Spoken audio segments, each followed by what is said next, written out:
स्वागत है बच्चों एनके क्लासेस, जहां आज हम क्लास 10 विज्ञान जिसमें हम फिजिक्स पढ़ेंगे और उसका पहला टॉपिक है प्रकाश। चैप्टर का नाम भी प्रकाश ही है और हमारा टॉपिक भी यही है, प्रकाश। सबसे पहले प्रकाश जानते हैं क्या होता है। प्रकाश के तरह से बहुत सी डेफिनेशन है, लेकिन सिंपल लैंग्वेज में समझें तो प्रकाश ऊर्जा का एक स्वरूप है जो किसी वस्तु पर पड़ता है तो वह वस्तु दिखाई देने लगती है। जैसे ये ब्लैक बोर्ड है, इस पे कोई चीज लिखी हुई है तो ये हमें तभी चमकेगा जब इस पर लाइट यानी प्रकाश कहीं से आपतित होता हो। ठीक है, तो प्रकाश तो ये हो गया। अब इसके गुण क्या हैं? पहला गुण है प्रकाश सदैव सीधी सरल रेखा में गति करता है। यानी जो प्रकाश है, सूरज से प्रकाश जो आता है वो सीधे मार्ग से आता है, सीधी सरल रेखा में। ऐसा नहीं है कि वो मुड़कर आ रहा हो, चांद के आसपास से आ रहा हो, नहीं, यह हमेशा सीधी सरल रेखा में ही आता है।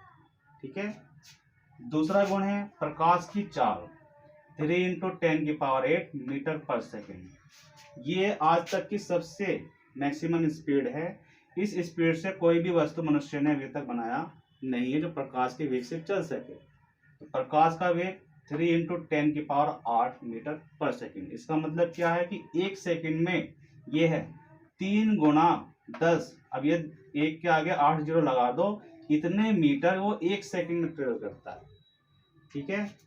तीसरा गुण है प्रकाश की गति के लिए माध्यम का होना आवश्यक नहीं है। जैसे कि आप देखते हैं सूर्य से प्रकाश का आना, पृथ्वी तक आना। अब देखो, सूरज से पृथ्वी तक के बीच में कोई माध्यम नहीं, निर्वात है, वैक्यूम, ना हवा है, ना कोई अन्य गैसेस है, ना ही कोई अन्य माध्यम है, तब भी प्रकाश वहां से पृथ्वी तक पहुंचता है। और पृथ्वी के अंदर जब एंटर करता है तो वहां पर मिलता है इसे वातावरण। उस वातावरण में बहुत सारी गैसेस होती हैं, उस गैसेस के अंदर से भी ट्रेवल होकर ये हमारे तक पहुंच जाता है। तो इसका अर्थ क्या हुआ कि प्रकाश की गति के लिए माध्यम हो या ना हो, प्रकाश अपनी ही चाल में चलते हुए सीधे हमारे तक पहुंच जाता है।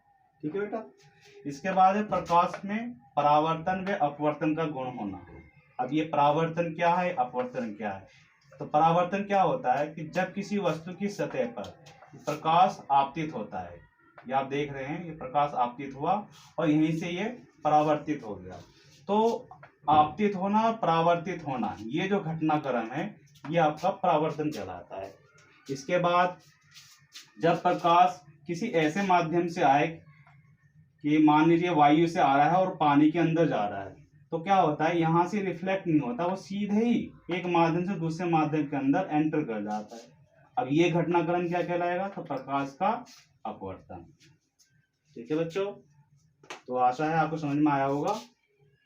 आप इसका स्क्रीनशॉट ले सकते हैं और नोट्स बनाते रहें। कल फिर इसी समय क्लास स्टार्ट करेंगे। Okay and good night.